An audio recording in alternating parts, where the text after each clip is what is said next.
months before the Lord gave Brother Miller his dream, and in its last dying struggle pointed the weary Zion saints to 1877. Then 30 years in the future as the time of their final deliverance. Alas, alas, no wonder Brother Miller in his dream sat down and wept over this sad state of things. The casket represented the Advent truth that Brother Miller published to the world as it's marked out in the parable of the 10 virgins. Matthew 25, 1-11. First, the time, 1843. Second, the tarrying time. Third, the midnight cry at the 7th month, 1844. And fourth, the shut door. No one who has read the second Advent paper since 1843 will deny that Brother Miller has advocated these 4 important points in Advent history. This harmonious system of truth or casket has been torn in pieces and scattered among the rubbish by those who have rejected their own experience and have denied the very truth that they, with Brother Miller, so fearlessly preached to the world. I don't want to spend a whole lot of time on it, but we heard this term, okay, hermeneutics. Have you come across that term? And it's the in thing now in the church. In other words, we have done away with William Miller's rules of interpretation, and we've come up with some new rules which we got from the evangelicals as hermeneutics. We brand it as, endorsed by Ellen White, and this is how we interpret the Bible, and we come up with completely different opinions. And some use as arguments that even our professors don't even believe what we used to believe. Give an example. I remember there was a very famous professor, Samuel Bakioki. He would go around saying that the 1260 no longer represented Catholicism. And the little horn power is all to do with Islam. And what's he doing? He's denying the truth. How? Because of the way he interprets the Bible.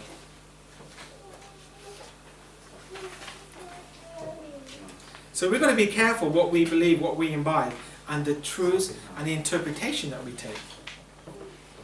The man with the dirt brush. Who's the man with the dirt brush? It's Jesus. Represents the clear light of present truth as brought to view by the third angel's message.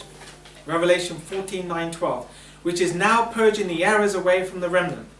The cause of present truth began to revive in the spring of 1848 and has been arising and gaining strength from that time to the present. The dirt brush has been moving and the errors have been passing away before the clear light of truth, and some of the precious jewels we put a short time since were covered up and excluded from sight by darkness and error, now stand in the clear light of present truth. Since 1844, the brethren came together, they went over the 1843 chart, they went over the history, and they said what was true, what was error, and then they formed the 1850 chart. And on the 1850 chart, we see the same main prophecies as we find in the 1843 chart, including the 2520. And we're told that both these charts are fulfillment of prophecy found in Habakkuk. And that they were inspired, and that they cannot be changed unless through inspiration. The work of bringing out the jewels and purging away error is fast increasing and is destined to move on with increasing power until the saints are all searched out and receive the seal of the living God. Compare this with the 34th chapter of Ezekiel, and you will see that God has promised to gather his flock that have been scattered in this dark and cloudy day since 1844. Before Jesus comes, the little flock will be gathered into his unity of faith. Jesus is now purifying unto himself a peculiar people, zealous of good works, and when he comes, he will find his church not having spot or wrinkle or any such thing, whose fan is in his hand, and he will thoroughly purge his floor and gather his wheat into his garner. What does it mean to be peculiar? If someone says you're peculiar, what does that mean? Set apart? Different? Weird? Weird, as in different, like not normal, different. In other words, people should look at us and they say, you're peculiar. You're strange.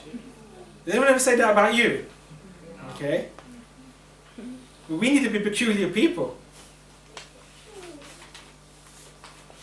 Brother Miller closed his eyes in death, so he closed his eyes, he dies in 1849. which fulfilled the following words in his dream. In the bustle I closed my eyes for a moment. And here we find this tarrying time. This wonderful fulfillment is so plain that none will fail to see it. The second casket, much larger and more beautiful. So remember, he shuts his eyes, he dies, he then awakens, and all that rubbish is gone. Now there's this new casket, into which the scattered jewels, diamonds and coins were gathered, represents the broad field of living present truth into which the scattered flock will be gathered, even 144,000. All of them having the seal of the living God. Not one of the precious diamonds will be left in the dark, although some are not bigger than the point of a pin, they will not be overlooked. And left out in this day when God is making up his jewels. Malachi 3, 16 to 18, he can send his angels and haste them out as he did Lot out of Sodom. A short work will be the Lord make upon the earth. He will cut it short in righteousness. All truth is important, even if it's the size of a pinhead. Don't think, oh, it doesn't matter what we believe, or it doesn't matter how we interpret. Of course it does. Because one thing we don't know will have a knock-on effect in our understanding of something else. The church will then be pure and without fault before the throne of God. How's the church going to be pure? What's going to make the church pure? The thunderbolt, the overflowing scourge that is about to come. The temple cleansing. Having confessed all their errors, faults and sins, and having had them washed away by the blood of Christ and blotted out, they will be without spot or wrinkle or any such thing. They will shine with 10 times their former glory. The dust and rubbish of error have buried the precious jewels of truth, but the Lord's workers can uncover these treasures so that thousands will look upon them with light and awe. Here Ellen White tells us that these jewels are truths, not people. And what do we need to do? How do we get rid of the dust and rubbish? Right? We, as God's workers, have to uncover. In other words, we have to expose the rubbish, clear the rubbish, work with the dirt brush man, and then the treasures can be revealed. Angels of God will be beside the humble worker, giving grace and divine enlightenment, and thousands will be led to pray with David, "Open thou mine eyes, that I may behold wondrous things out of thy law. Truths that have been for ages unseen and unheeded will blaze forth from the illuminated pages of God's holy word." The churches generally that have heard, refused and trampled upon the truth will do more wickedly, but the wise, those who are honest, are you honest? Will understand. The book is open, and the words of God reach the hearts of those who desire to know his will. At the loud cry of the angel from heaven, who joins the third angel, thousands will awake from the stupor that has held the world for ages, and will see the beauty and value of the truth. Someone asked me recently, who do I follow? The Bible and Jesus, or Ellen White? As if like they're mutually exclusive. So I told him I follow Ellen White.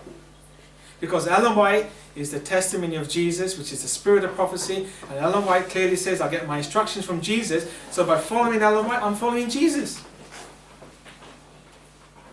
And that was in reference to, do we eat meat or not? Dear brethren, the Lord gave me a view, January 26, 1850, which I will relate. I saw that some of the people of God are stupid. It's rude, isn't it? If I said you're stupid, right? That's what you're saying, you're stupid. Right? So some of them are stupid and dormant. What does dormant mean? Inactive.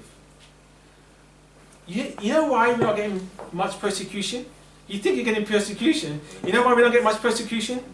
Because we're dormant. And but half awake. Anyone ever been half awake?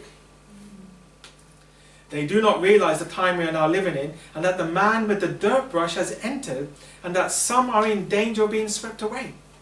She's saying in 1850 the dirt brush man had arrived. But remember, history repeats.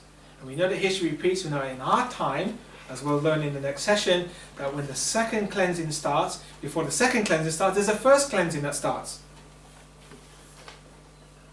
I begged of Jesus to save them, to spare them a little longer, and let them see their awful danger, that they might get ready before it should be forever too late. Are we praying for one another? Are we praying for those in darkness? The angel said, destruction is coming like a mighty whirlwind. Do we believe that? I begged of the angel to pity and to save those who love this world, who were attached to their possessions and were not willing to cut loose from them and sacrifice to speed the messengers on their way to feed the hungry sheep who were perishing for want of spiritual food.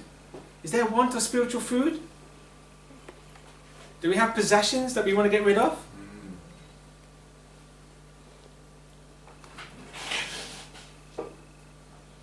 As I viewed poor souls dying for want of the present truth, and some who profess to believe the truth were letting them die by withholding the necessary means to carry forward the work of God. The sight was too painful, and I begged for the angel to remove it from me. You know, there's plenty of money around. You know, God can take our £1 and make it go further. I remember, you know, when I was a student, and I got my student grant, it was £700 at the time, and it has to last me a whole quarter. And the impression comes, are you going to tithe it? No, I'm a student, I'm exempt. And I'm wrestling, I thought, I don't tithe, I'm really... Anyway, so I write the check. I write the check for £70, and it hurt. Does it hurt when you have to write checks out? Listen, whenever I part with money, it hurts. I'll be honest, it hurts. Even £5, it hurts. Okay? I've always been like that.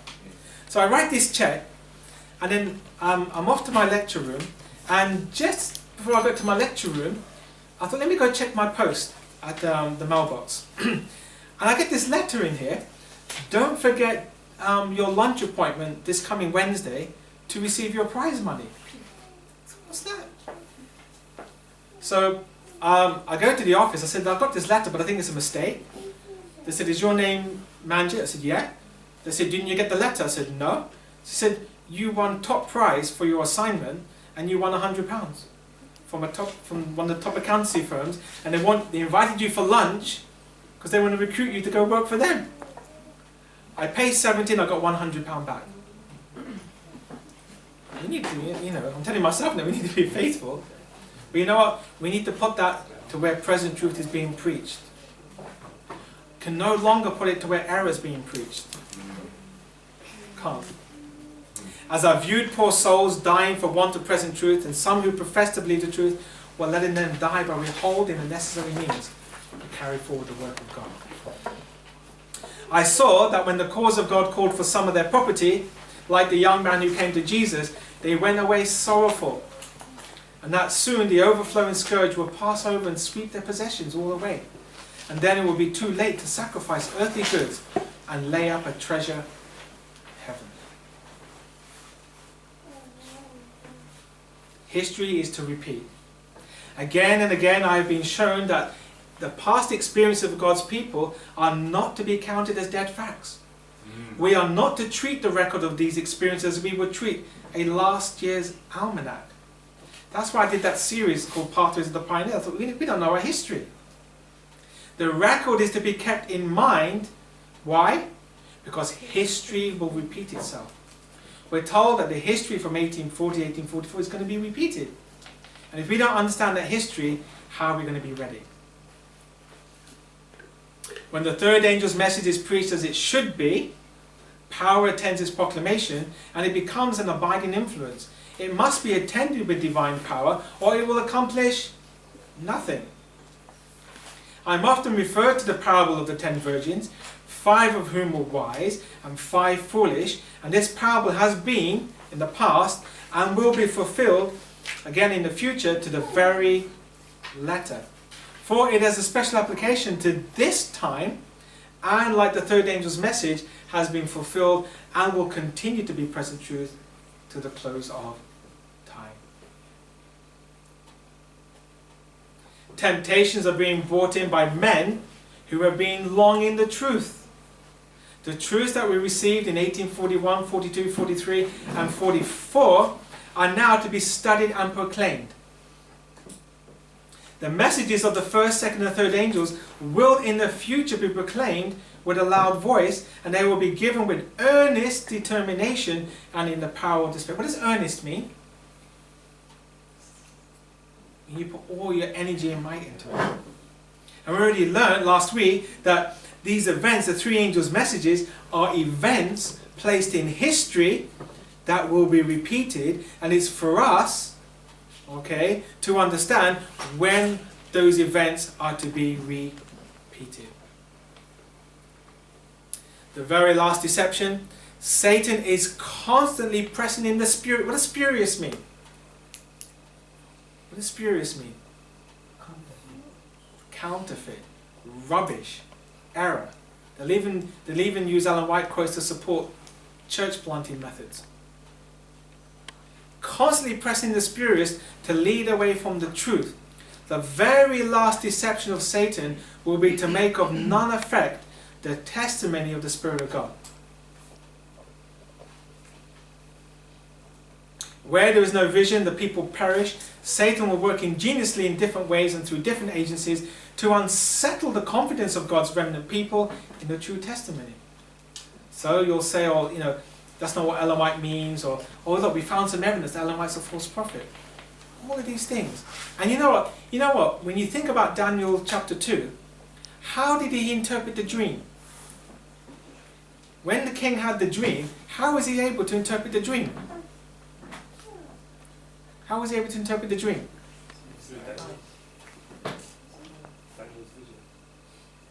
Yeah, but how did he get the vision? God gave it to him. What kind of mind did Daniel have? Healthy mind. He was 10 times wiser. Why was he 10 times wiser? Diet. And whenever you start talking about diet, all of a sudden that's the great controversy. You follow Jesus, because Jesus ate fish, or you're going to follow Ellen White. When someone eats meat, you know, right, that they're denying or making none affect the testimony of the Spirit of God. It's not salvation by tofu or becoming a vegetarian. That's not life. That's just one test. That's one test in the many tests that we have to walk and go through to be ready for the close of probation. Whenever you start talking about diet, you're not saved by diet or saved by veganism or vegetarianism. No. But let me tell you, if you're not, you could end up lost.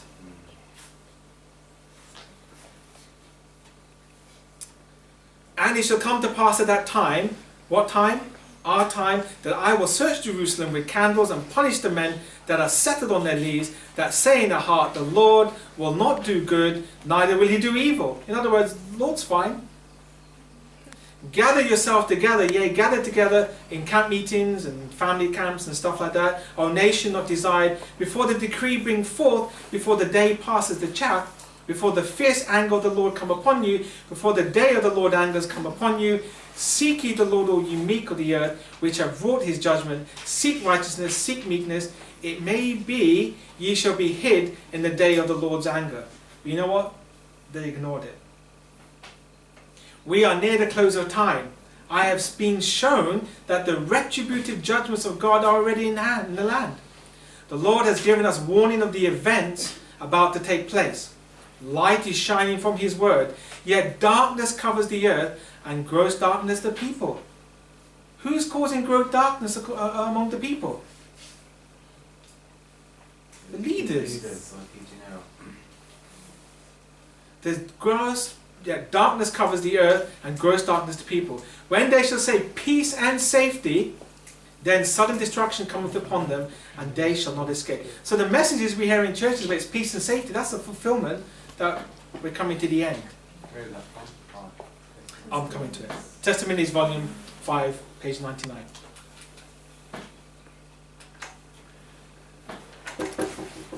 It is our duty to inquire the cause of this terrible darkness, that we may shun the course by which men have brought upon themselves so great delusion. God has given the world an opportunity to learn and to obey his will.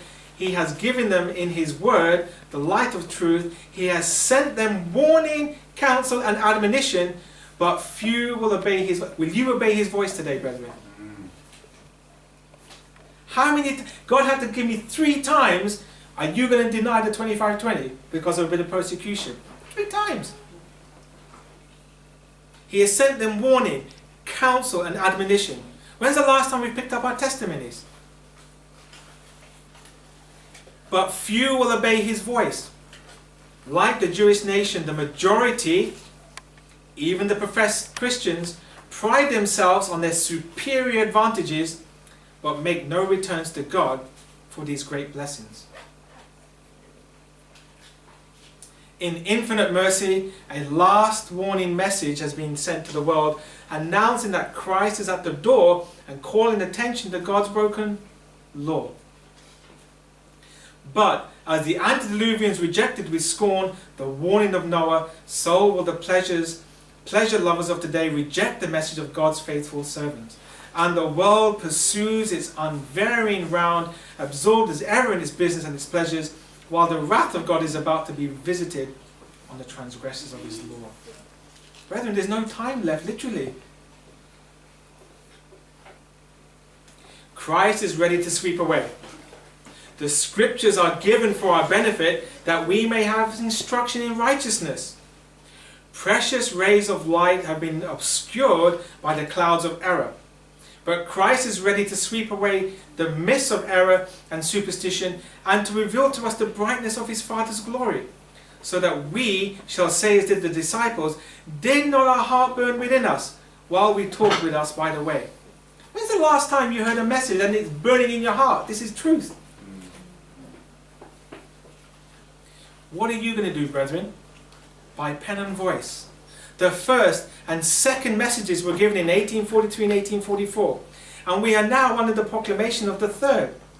You see, many preachers will say, no, the three angels' message is justification by faith. And that's what we should talk about, justification by faith. But these are events. And by learning prophecy, by understanding prophecy, we become justified and we become sanctified. And we are now under the proclamation of the third. But all three of the messages are still to be proclaimed.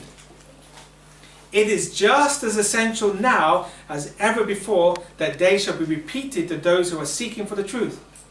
By pen and voice, we are to sound the proclamation, showing their order of events, and the application of the prophecies that bring to us the third angel's message.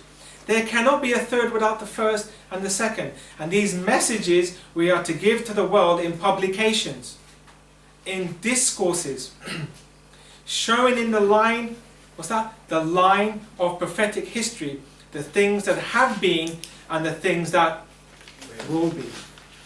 Line upon line.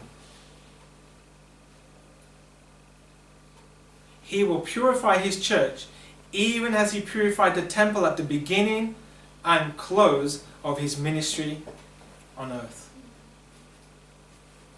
And if you look at the timeline of Christ, he has a beginning and the end. We also, in God's people, have a beginning and the end. God's love for his church is infinite. God is not nasty. His care over his heritage is unceasing. He suffers no affliction to come upon the church, but such as is essential for her purification, her present and eternal good. He will purify his church even as he purified the temple at the beginning and close of his ministry on earth. All that he brings upon the church in test and trial comes that his people may gain deeper piety and more strength to carry the triumphs of the cross to all parts of the world. You know, the church has a program on Revelation TV. I don't know if you're aware, right? Revelation TV is an evangelical TV station, and we have like an hour a week.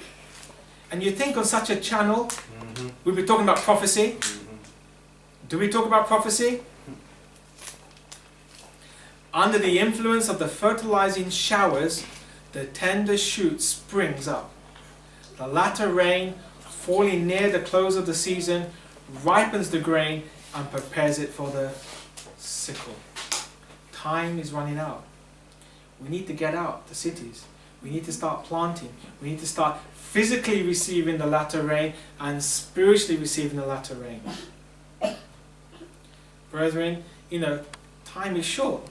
When she says, we need workers to arouse the people, that's why we set up the school in the first place. Brother BK, Kimberly, Chowtu, they were at school. We've got to train, we've got to learn, And by pen and by voice, we've got to preach it. Come what may. They can kill me, they can shut me down, but they can't shut YouTube down. They can't shut the video channel down. They can't. They can't shut circulation of DVDs down. Brethren, we've got to get ready. We've got to get ready. No time to mess about, because Jesus is coming again soon. I'd just like to close with a song. 438, let's stand. And if it's your desire to go all out, it's your desire to go all out, now's the time. Hymn number 438. You will see your Lord a-coming.